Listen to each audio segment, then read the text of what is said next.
जय हिंद छात्रों, आप स्वस्थ और मस्त होंगे ऐसी आशा है।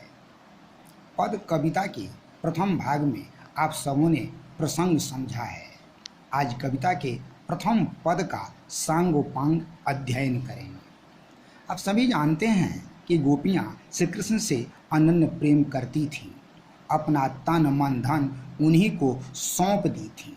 वे मथुरा में अपने काम को समाप्त कर नंदग्राम आना चाहते थे, किंतु निर्गुण ब्रह्म के उपासक और ज्ञान के प्रतीक उद्धव जी उन्हें आने देना नहीं चाहते थे। अंततः श्री कृष्ण उद्धव के ज्ञान के घमंड को चूर करने हेतु नंदग्राम भेज दिए। उद्धव जी गोपियों को प्रेम त्याग कर ज्ञानी बनने की शिक्षा देना प्रारंभ किए, किंतु गोपियों को श्री कृष्ण प्रेम का ऐसा बुखार लगा था कि वे एक नहीं सुनी और उन पर व्यंग प्रहार करने लगी। आइए अब प्रथम पद का पंक्ति सा अध्ययन किया जाए। उद्धव तुम हो अति बड़ भागी। इस पंक्ति में गोपियाँ वक्रोक्ति अलंकार के माध्यम से कहती हैं कि हे उद्धव जी, आप बहुत भाग्यशाली हैं। भाव है कि हे उद्धव, आप अत्यंत अभागा हैं। कवि उद्धव के अभागा होने का कारण दूसरी पंक्ति में देते हुए कहा है, अपरस रहत स्नेह तगातें नाहिन मन अनुरागी। इस पंक्ति में अनुप्रास अलंकार के माध्यम से गोपियाँ उद्धव से कहती हैं कि हे उद्धव, आप इसलिए भाग्यशाली यानी अभागा हैं कि आज तक आप स्त्री प्रेम से वंचित हैं। साथ ही आपके मन में किसी स्त्री के प्रति प्रेम नहीं जगा है। भाव यह है कि उद्धव जी वास्तव में अभागा हैं, क्योंकि स्त्री प्रेम में नहीं डूबने वाला अभागा ही होता है। बिहारी लाल ने भी कहा है, तंत्रिनाद कवितरस सरस राग रतिरंग में डूबने वाला ही भाग्यशाली होता है। तीसरी पंक्ति में उद्धव जी के व्यवहार की तुलना करती हुई गोपियाँ कहती हैं, पुरैनी पात रहत जल भीतर तारस देह न दागी। इस तीसरी पंक्ति का आशय यह है कि गोपियाँ उन्हें कहती हैं कि आप कमल के उस पत्ते के समान हैं जो सदैव जल में रहकर भी भीगता नहीं है, अर्थात आप कन्हैया के साथ रहकर प्रेम से अपरिचित हैं। इसका भाव यह है कि उद्धव प्रवाहहीन है, प्रभावहीन है। उनका हृदय रेगिस्तान है जिसमें प्रेम का अंकुर नहीं फूटा है। चौथी पंक्ति में भी गोपियाँ उद्धव के व्यवहार पर व्यंग करती हुई कही हैं, ज्यों जल माह तेल की गागरी बूंद न ताको लागी। इस पंक्ति में उपमा अलंकार के माध्यम से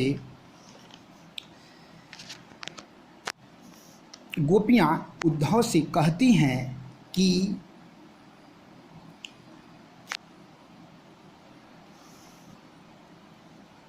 आप मिट्टी के उस घड़े के समान हैं जो तेल लगाकर जब जल में डाला जाता है तब जल से भीगना तो दूर, पानी के एक बूंद से भी प्रभावित नहीं होता है। अर्थात आप भी तेल लगी मटकी के समान किसी से प्रभावित होने वाले नहीं हैं। इसका भाव यह है कि उद्धव जी हृदय शून्य और राग विराग यानी प्रेम विछोह से परे हैं। पांचवी पंक्ति में गोपियाँ कृष्ण को प्रेम की नदी बताती हुई कही हैं, प्रीति नदी में पाँव न बोरियो दृष्टि न रूप परागी। प्रेम दीवानी गोपियाँ कही हैं कि हे उद्धव, आपके मित्र श्री कृष्ण प्रेम की नदी यानी सागर हैं। आप उन्हीं के साथ सदैव रहते हैं, फिर भी आप पर प्रेम की एक बूंद का भी एक छींटा पड़ा नहीं है।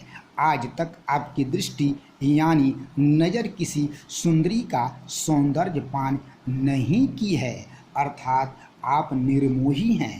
भाव यह है कि गोपियाँ उद्धव को आकर्षण और आकर्षक शून्य बताई हैं।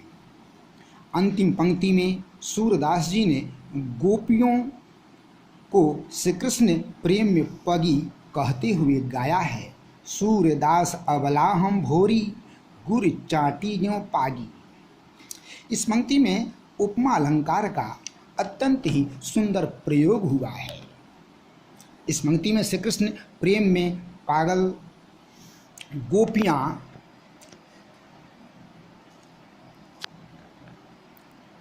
अपने को उद्धव के अपोजिट बतलाती हुई कही हैं कि हम दुर्बल हैं, भोली भाली हैं, ना समझ हैं, इसलिए प्रेम के आनंद में वैसे ही खो गई हैं, डूब गई हैं, लिप्त हो गई हैं, मगन हो गई हैं, जैसे कोई चींटी गुड़ के मिठास को पाकर उसमें चिपट यानी चिपक जाती है, अपना प्राण तक दे देती है। अर्थात हम गोपियाँ श्री कृष्ण के बिना जीवित नहीं रह सकती हैं। भाव यह है कि गोपियाँ कृष्ण के अनन्य प्रेम में इस प्रकार डूबी हैं कि वे उनके लिए प्राण तक भी दे सकती हैं।